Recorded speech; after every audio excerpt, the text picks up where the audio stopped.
Why did you leave me? Why did you betray your own heart? Books versus movies. Everyone has their preference for what immerses them the most. But when it comes to movies adapted from a book, that's where things are slightly different. Wuthering Heights was a novel written by Emily Bronte in the 19th century, and Wuthering Heights, the upcoming movie directed and adapted by Fennell, is being made for a modern audience. Now, what would the late author of the novel say about the new movie's trailer? If Emily Bronte were alive, what aspects of the trailer would she draw comparisons to with her own novel? Would she end up hating what she sees? Let's find out. This is for those who haven't really read the novel but are quite curious as to why people are calling out the obvious differences in the new trailer from the book. Yeah, you'd be right to be curious because Emily wrote the book with a totally different narrative and style which isn't seen on screen and paints a different picture of the story of Wuthering Heights. Now, I'm not going to dive into the whole story. Gosh, no. That would take me quite some time. So don't worry at all. But I will say this. Emily Bronte wrote the book with a pretty wide focus on multiple situations that arise when characters Catherine and Heathcliff fall in love.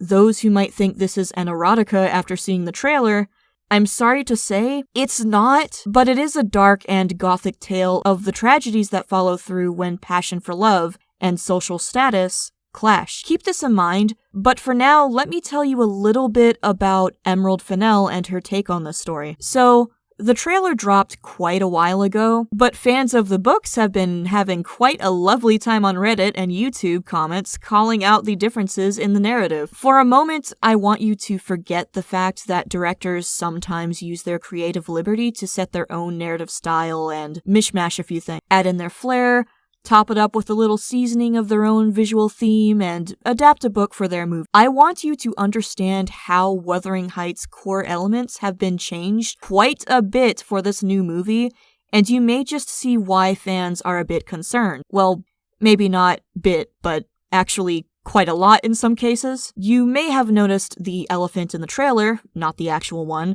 but in the form of the romantic scene. Well, that isn't what Emily Bronte even wrote in the book, but Emerald definitely wasn't shy to make it a literal erotica-like narrative and very stylish, which is something she did for her past movies as well. The style part I get because she has done it in her previous movies and is quite expected to be honest, but not to be a prude, the heavy focus on the romance is not all that digestible because it makes it seem that other interesting stuff from the book may just have been left out. Hey, maybe that's the whole point. Who knows, right?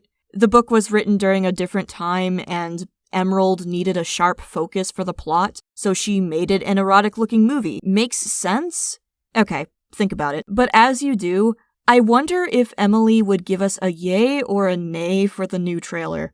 I want to imagine that deep down, no author would actually hate a movie adaptation of their book. I know that they would definitely understand that movies probably always have to change a few things to fit into a smaller duration, but I also feel that deeper down, authors don't really like it when a trailer is depicting their book very differently. Now, it's only because of the difference in the new Wuthering Heights trailer and the book that I feel Emily Bronte might want to choke slam Fennell, or have a little verbal back and forth, or at least question the new trailer's intentions.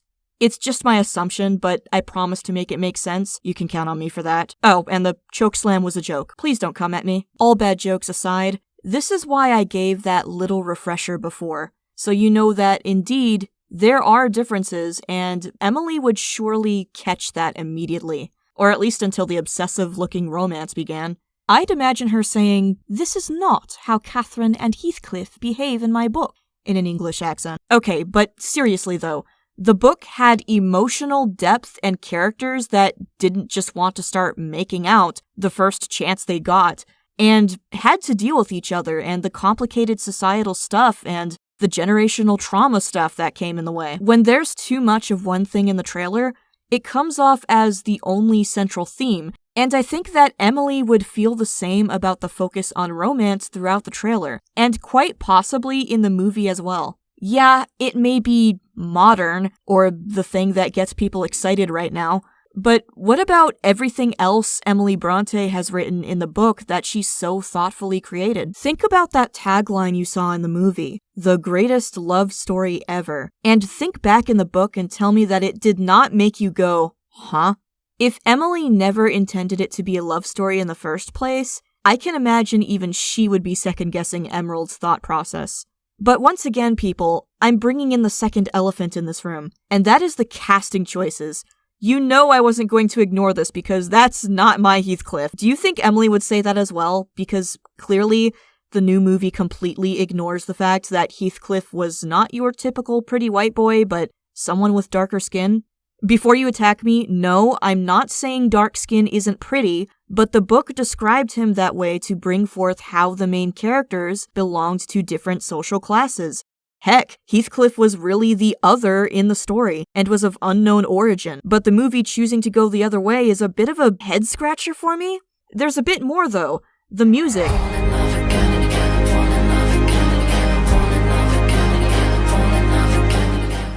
And just try to imagine how it may feel when the music may not necessarily match the tone of the story. I would imagine Emily may just let the music part go, because again, it's a trailer. But let's just think for a second. Music adds to the feel, right? The epic F1 movie soundtrack wouldn't have been so epic if it didn't match the thrill of the speeding sensation while watching it. I have this sinking feeling that Emily would expect something matching the tone of her narrative, despite the trailer proving to be fairly loose in its adaptation so far, simply because her writing focuses on natural sounds and something that helps imagine the seriousness of the situation being described. Maybe not so much the pop-like soundtrack, which may just further feel disconnected from the book.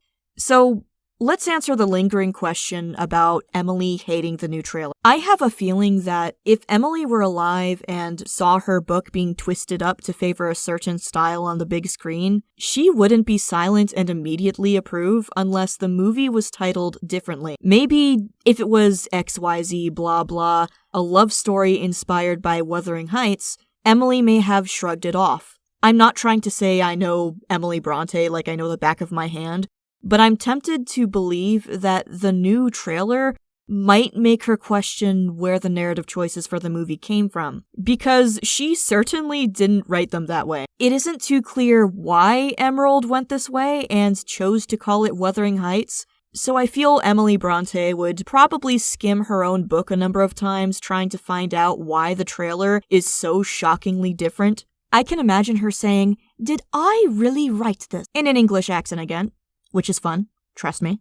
Maybe that in itself is her version of hating it, and if not, I definitely am inclined to believe that Emily Bronte may not immediately accept her carefully written novel to be molded into something different. The Emily versus Emerald topic is not only quite interesting, but very tempting to imagine in this case. The book and trailer are so different from each other that I felt the need to use my imagination, my terrible English accent, and try to understand what Emily Bronte might say if she saw the new trailer. You have my thoughts with you now. Do you agree as well? What do you imagine Emily would say? Do you think she would appreciate the trailer for what it is, or feel that her book has not been given justice, and that the people aren't getting the story they fell in love with from the book? Do let me know, and with that, this is me, signing off.